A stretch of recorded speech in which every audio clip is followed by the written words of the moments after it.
Hey everyone, I'm back, and today we're going to be talking about Kinds of Kindness. And this movie is directed by Yorgos Lanthimos, and it came out in 2024.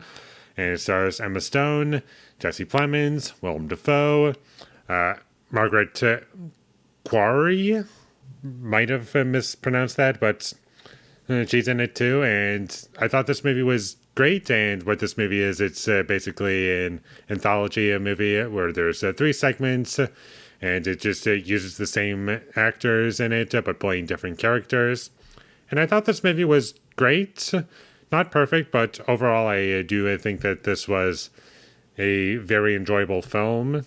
Yorgos Lanthimos, he also directed The Lobster. He also did The Favorite, and also Poor Things, which is my favorite thing that he's ever done. And also, don't forget The Killing of a Sacred Deer, which I need to see again, because I love that movie. And this one was probably my least favorite from everything that I've seen. It's definitely the longest out of everything that he's made. This movie is just under 3 hours long, like 2 hours and 45 minutes.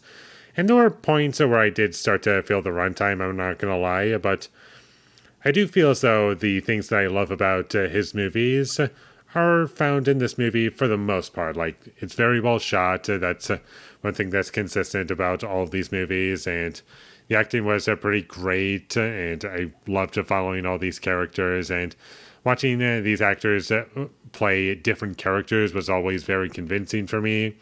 And I always believed that they were different characters, even though I recognize them as, oh, these are the same actors. I never once felt as though they were playing the same character in one segment or another. And the stories always stayed unpredictable for me, and things do get kind of crazier as we go along. Normally, I would say as the movie goes along, but since these are three different segments, I have to specify what I'm talking about a little bit more.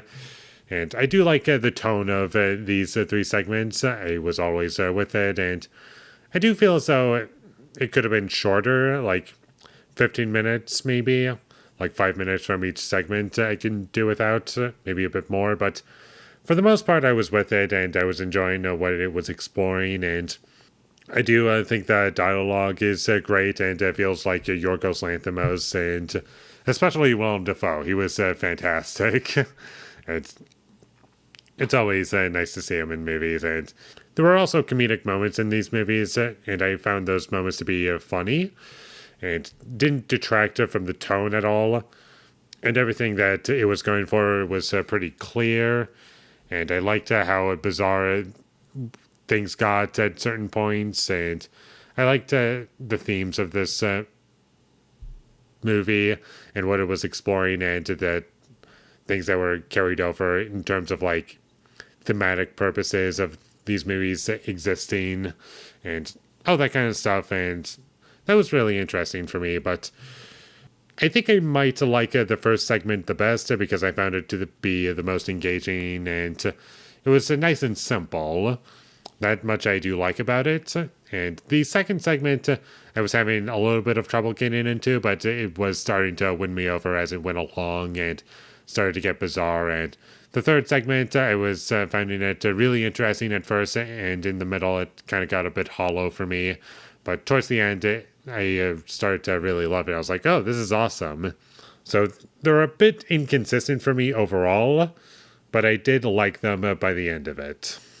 And one thing that I felt was kind of missing in all three segments in this movie was that although I love the dialogue, I do feel as though the characters talking weird. That's something that I love about Yorgos Lanthimos films, is that they're always weird speaking and very unique. And although I did get that from this movie, I did feel as though it was a bit toned back for this movie. While I don't necessarily hate that choice, there were moments where I did kind of miss it. And don't get me wrong, we do get like really weird moments where characters are talking in a bizarre manner, but I do feel as though it was kind of toned back, and I was like, there's just something missing here. And although I did like when things got bizarre, there were points where I was wondering, is this just shock value? Because that's always something that kind of bugs me, is that it shows something kind of shocking, but doesn't really have too much purpose to it. but as it went along, I was like, okay, I get what we're going for here, and things kind of make sense.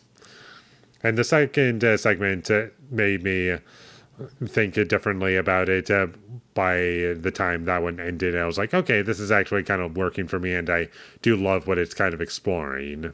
And that one I'm kind of excited to see again. And the first one I would love to see again, whereas the third one, I'm not too sure how much more I'm going to get out of it, but by the end of it, I was like, okay, there's something there. And I do want to see what else it's trying to talk about and explore. And I do think that the third segment started out the strongest out of all of them, but it also kind of left me wanting more by the end of it. And I was like, okay, maybe some things could have been done differently here and there. I don't know how it could have been perfect, but I will be watching it again at some point. Also, I wouldn't recommend starting with this one if you're going to get into Yorgos Lanthimos films. I would not recommend starting with this because it's just going to be bizarre and you're just going to be completely turned off from checking out the rest of his movies. So if you want to watch any of his movies, watch either The Favorite first or The Lobster first. Definitely not The Killing of a Sacred Deer. And I'm kind of torn on whether or not you should watch Poor Things first. Probably not, but if you really want to, then go right ahead. So this one I did really enjoy. I would recommend it if you're a fan of Yorgos Lanthimos. Just keep that in mind. If you're not a fan of his movies, don't watch this because it's not going to be a movie for you. So with all that being said, I'm going to give Kinds of Kindness an 8 out of 10.